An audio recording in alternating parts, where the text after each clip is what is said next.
Friends, இன்றைக்கி நம்ம Kumbakonam style, அதாவது எங்கள் மாமியார் வீட்டு செய்கிற மீன் குழம்பு செய்யலாம்.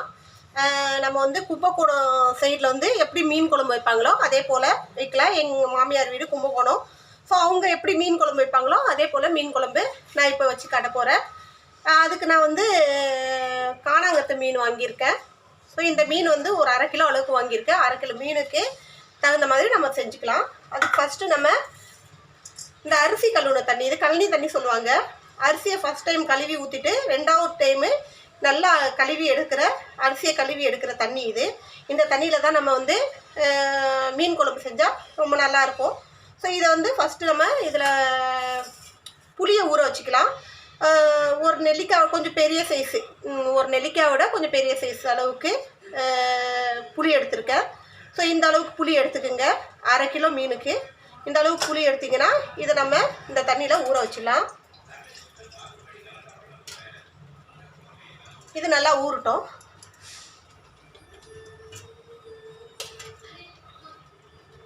இப்போ ஒரு சட்டி எடுத்துக்கோங்க.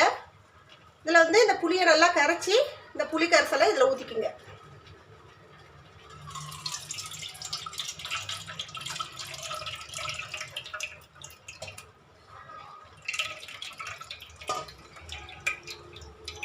இந்த புளி கரைசலை முழுக்க நம்ம இந்த அரிசி கழுவுன தண்ணியில் தான் கரைச்சி ஊற்றிக்கணும்.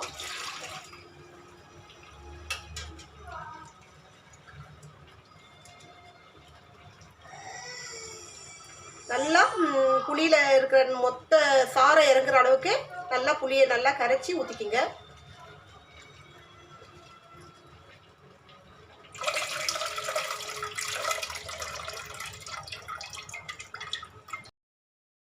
இப்போ இதில் ஒரு சின்ன சைஸ் வெங்காயம், குட்டியாக ஒரு வெங்காயம் கட் பண்ணி வச்சுருக்கேன், அதை போட்டுக்கோங்க. ஒரு 3 பச்சை மிளகா, கொஞ்சம் கருவேப்பிலை, ஒரு 2 சின்ன சைஸ் தக்காளி, மீடியம் சைஸை விட கொஞ்சம் சின்ன சைஸ் தக்காளி. மீடியம் சைஸ் இருந்தால் நல்லா, கொஞ்சம் பெரிய சைஸ் இருந்தால் ஒரு தக்காளி எடுத்துக்கோங்க. நான் இப்போ கொஞ்சம் சின்னதாக இருக்கிறதுனால 2 தக்காளி. இது எல்லாத்தையும் இதில் இந்த புளி கரைசலில் நம்ம நல்லா கரைச்சி விட்டுக்கணும். ஃபுல்லாக நல்லா கரைச்சிக்குங்க. தக்காளி, இந்த வெங்காயம், பச்சை மிளகாய் எல்லாம் நம்ம கையாலேயே நல்லா பிசைஞ்சு கரைச்சி விட்டுணும்.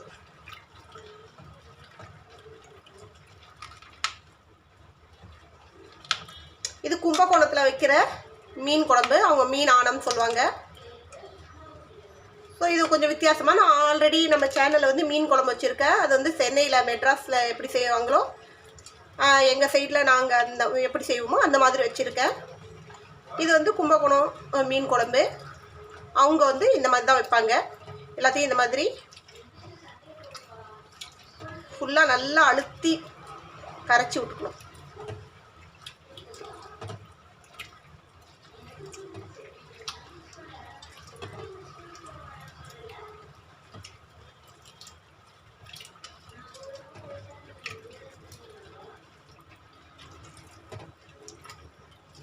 தக்காளியெல்லாம் நல்லா கரைஞ்சிடணும். தக்காளி, பச்சை மிளகாலாம் நல்லா அழுத்தி நல்லா அந்த சாறு நல்லா இறங்கி கரைச்சிட்டு விட்டுறணும்.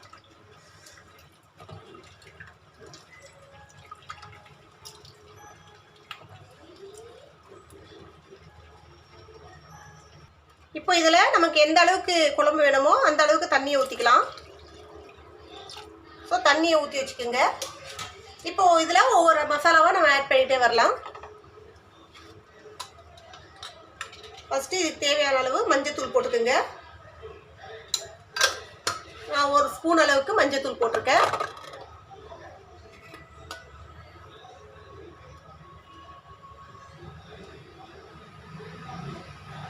அடுத்தது தனி மிளகாத்தூள் வந்து நமக்கு எந்த அளவுக்கு காரம் தேவையோ அந்த அளவுக்கு தனி மிளகா பொடி. இது குழம்பு மிளகா பொடி கிடையாது. ஒரு 2 ஸ்பூன் அளவுக்கு தனி மிளகாத்தூள் போட்டிருக்கேன்.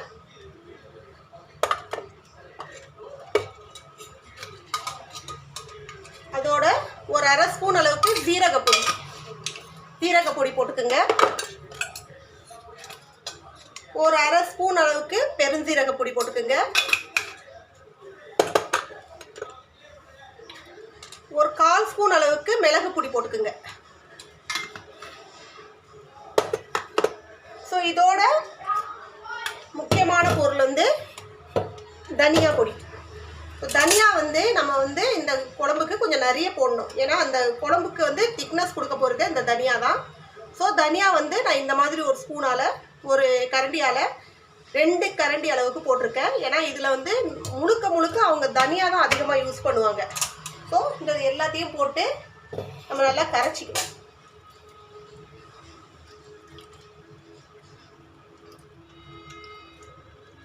இந்த குழம்புக்கு வந்து திக்னிக் ஏஜென்ட்டாக தனியா தான் மெயின். ஸோ இது போட்ட பிறகு நல்லா கரைச்சிக்குங்க. இப்போ இதுக்கு தேவையான அளவு உப்பு போட்டுக்கலாம்.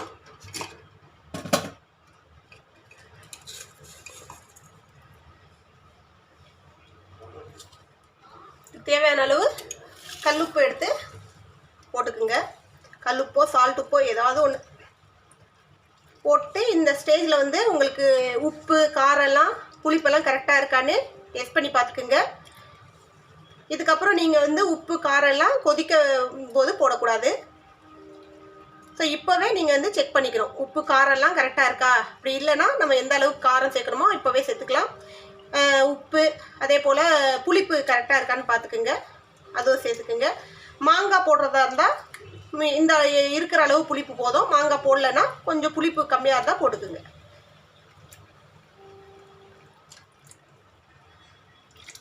ஸோ இதை நல்லா கரைச்சிட்டு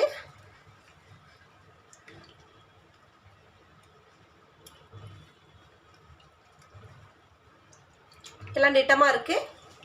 இப்போ நம்ம அடுத்த ப்ராசஸ் போகலாம். இப்போ அடுப்பில் நம்ம எந்த சட்டியில் குழம்பு வைக்க போகிறோமோ அந்த சட்டியை வச்சுட்டு நல்லெண்ணெய் ஊற்றிக்கிங்க. நல்லெண்ணெயோ இல்லை கடலை எண்ணெயோ ஏதோ ஒன்று.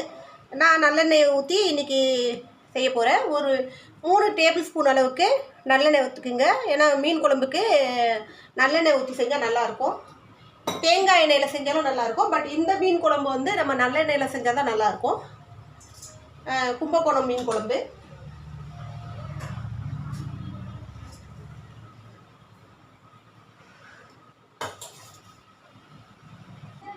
ஃபஸ்ட்டு இதுக்கு தாளிப்புக்கு தேவையான பொருட்களை போட்டுக்கலாம்.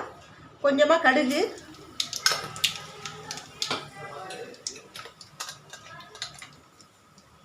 கொஞ்சோண்டு ஜீரகம், அதோட பூண்டு இடித்து வச்சுருக்கேன், கொஞ்சம் பூண்டு, இஞ்சி ஒரு துண்டு, கருவேப்பிலை, கொஞ்சமாக வெங்காயம், ஒரு மீடியம் சைஸ் சின்ன சைஸ் வெங்காயம் கட் பண்ணி வச்சுருக்கேன், கொஞ்சம் வரமிளகா. இப்போ கடுகு நல்லா வெடிச்சதும் நம்ம ஒவ்வொரு பொருளாக இதுக்கு தாளிப்பு சேர்த்துட்டு வரலாம். கடுகு வெடிச்சிருச்சு. பூண்டு போட்டுக்கலாம், இஞ்சி போட்டுக்குங்க,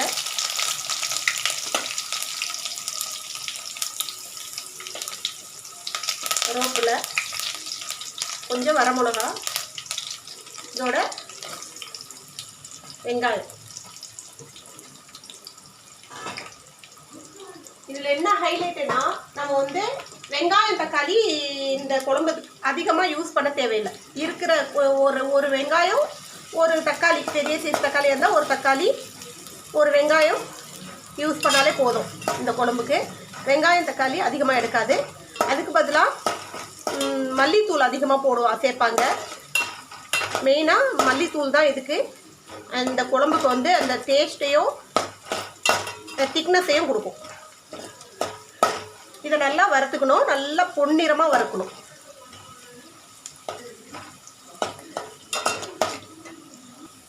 இது இந்த அளவுக்கு நல்லா பொன்னிறமாக வறுத்தாயிடுச்சு. இப்போ இந்த ஸ்டேஜில் இந்த குழம்பை ஊற்றி விட்டுடலாம். நம்ம கரைச்சி வச்சுருக்க கரைச்சலை இதில் ஊற்றி விட்டுருங்க. அவ்வளோதான். இது நல்லா கொதிக்கணும். நல்லா கொதித்த பிறகு தான் நம்ம இதில் வந்து மீன் போடணும். ஸோ இது நல்லா கொதிக்கிற வரைக்கும் நம்ம வெயிட் பண்ணலாம். நல்லா கொதித்து வரட்டும்.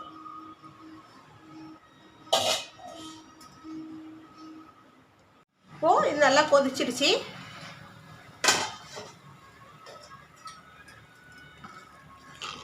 இப்போ இந்த ஸ்டேஜில் தேங்காய் நல்லா ஒரு அரை முடி தேங்காவை அரைச்சி திக்கான பால் எடுத்துருக்கேன். இந்த பால் இதில் ஊற்றிக்கலாம்.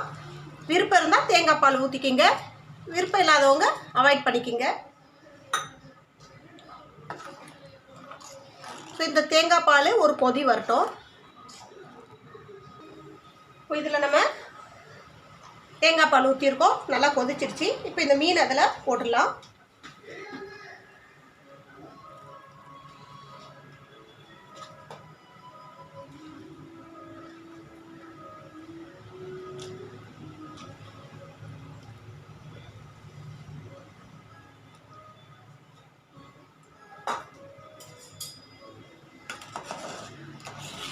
அவ்வளோதான், மீன் போட்டதும் கலர வேண்டாம்.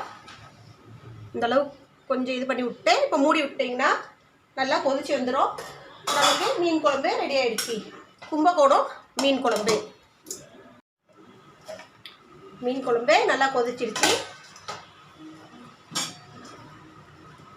கும்பகோணம் மீனானம் நல்லா டேஸ்ட்டாக நல்லா சூப்பராக ரெடி ஆகிடுச்சு. இதே போல் நீங்களும் உங்கள் வீட்டில் செஞ்சு பாருங்கள், நல்லா சூப்பராக இருக்கும். இது வந்து இன்றைக்கி சாப்பிட்றதோட முதல் நாள் மறுநாள் சாப்பிட்டா நல்லா டேஸ்ட்டாக இருக்கும். நல்லா சுட சுட இட்லி இல்லை இடியாப்பத்தோடு சேர்த்து சாப்பிட்டிங்கன்னா இன்னும் நல்லா டேஸ்ட்டாக இருக்கும்.